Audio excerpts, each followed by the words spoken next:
I was sitting at home and I said, well, the main thing that we need to do is we have a whole generation of people, and we're going to watch a quick video on this. We have a whole generation of people who are learning the lessons of the people that failed, the failed generation. Just to go backwards, my first day working at Camp Connect, my first day working at Camp Connect was the day I remember because the same day my grandma died.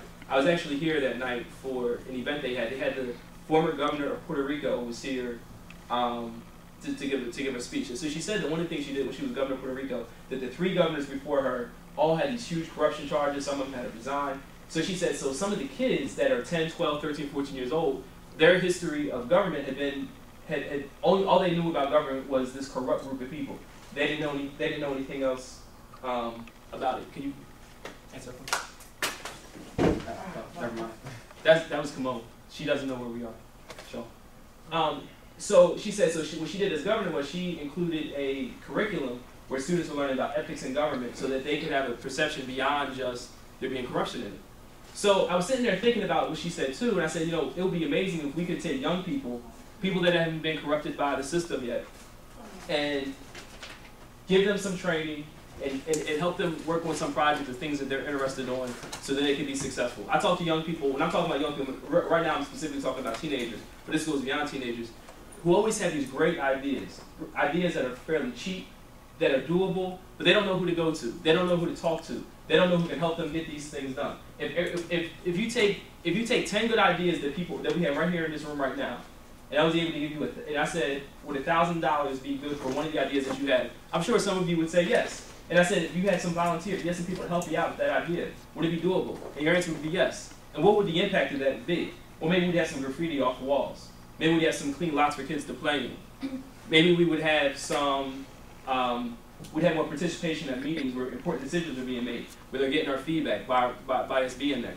So these are the types of things that can happen. So I'm sitting there, and for some reason, I said, let me keep it simple, keep it simple, keep it simple. Young urban leaders. So I write young urban leaders down, and then I say, well, I should see if that website's available, because if the website's not available, maybe I should change the name of it.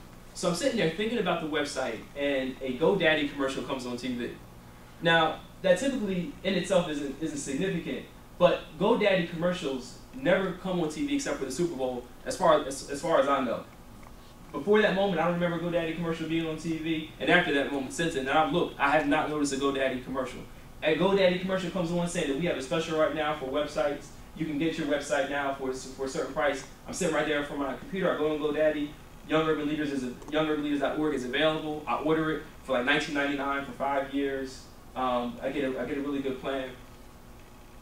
And so I call the GoDaddy guy on the phone, and there's 2 other websites I own, Voices for Progress and Camden Free Press.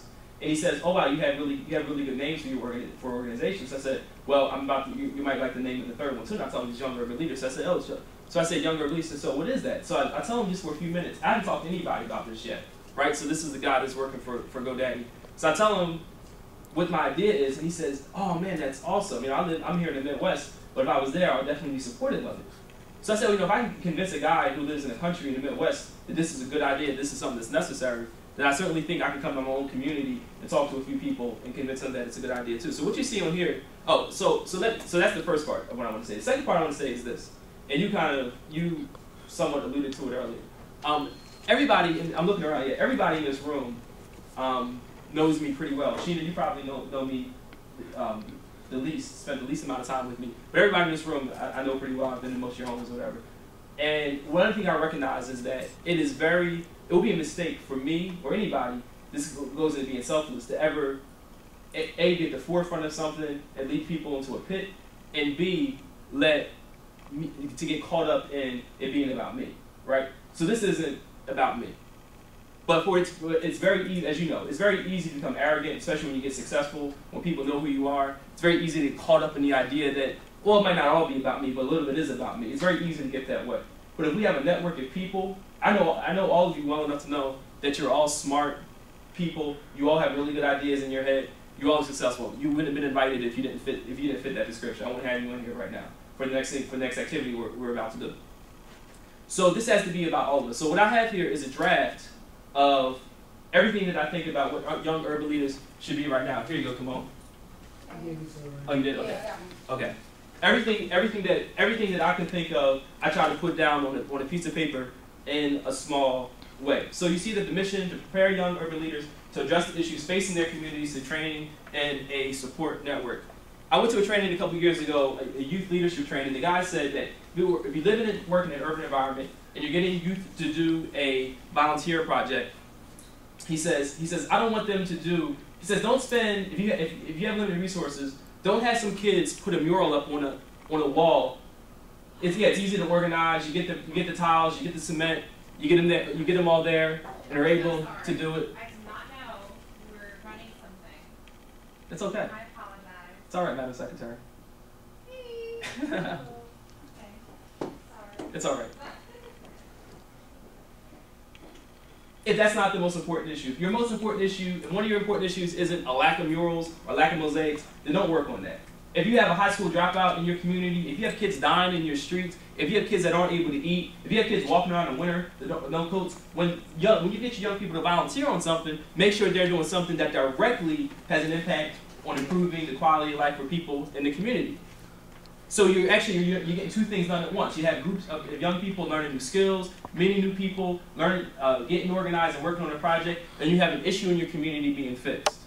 So what we have here is if I could get a whole bunch of people that can work as a team to work on a project that they care about that's important in their own community, then we can get some magical things done. Now I used to get caught up on the importance of talking to politicians. Oh, we need to get a whole bunch of people in the city council and tell them what we think and tell them what we want. But really, the honesty is, how far does that get us?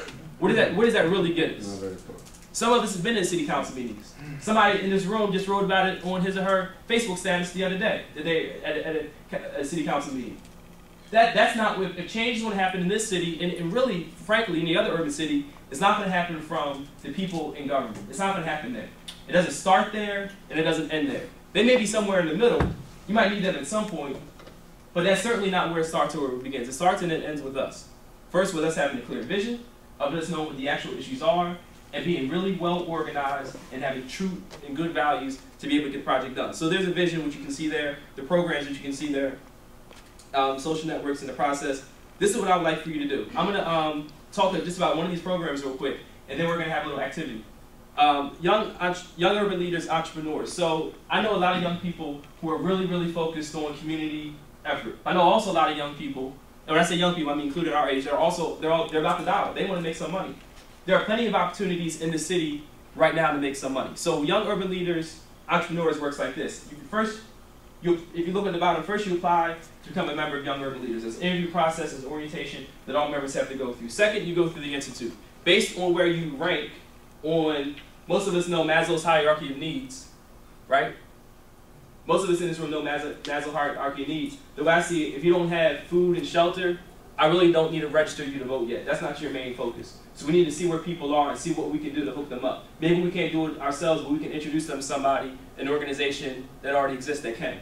Just by saying, you have this problem, they can help you go there, and then come on back and we'll help you get to the next step. So anyway, so you go through the institute, you take whatever classes it is that you're going to take.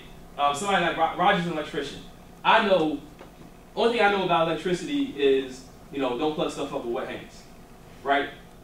I don't know that. But if I ever hire an electrician and he tells me that's going to cost me $500 to put add a new outlet to my room, then I might, if I don't know anything, I might do that. I know my mom's got plenty of time about plumbers and other people paying them way too much to get work done. So what I can learn from Roger is I can learn at least some basics about electricity. I didn't grow up with any men in my house, so some of those things that you normally would learn. Anytime my mom had a problem, she was calling whoever it was to fix it, paying them a lot of money for it. Thankfully, she had the money to do so. With the chipmunks in my backyard, right, Kenise? She makes fun of my pissed-off history. But Roger has some skills in electricity. But Roger may not know anything about, not that you don't, Roger may not know anything about financial literacy or mortgage. Well, that's Kenise's expertise. That's what she does. That's what she helps people out. Donovan is an expert on getting people into school. He works at Rowan University. He knows a lot about that topic. If I ever get hooked on heroin, hey, I got Elton right here at the meth clinic. He can hook me up. Hopefully that won't happen. So the entrepreneur says once you get out of the institute, once you learn those basic skills, If you want to go on the business track, if you want to start your own business, we'll help you do it. We'll help you write your business plan. We'll let you know what the process is for getting a loan, for finding investors or building capital to have your business. This is what I want to do right now. I want to take a little pause. Are there 3 of these hanging up on pillars? So there's one right here, one right there, and one right there. I'm going to count you off into 3s, and then I want you to get together with your group.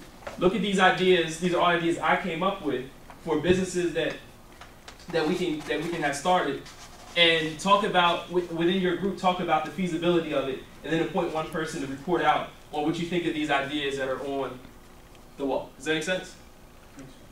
1, 2, 3. 1, 2, 3. You can start the camera on. 1, 2.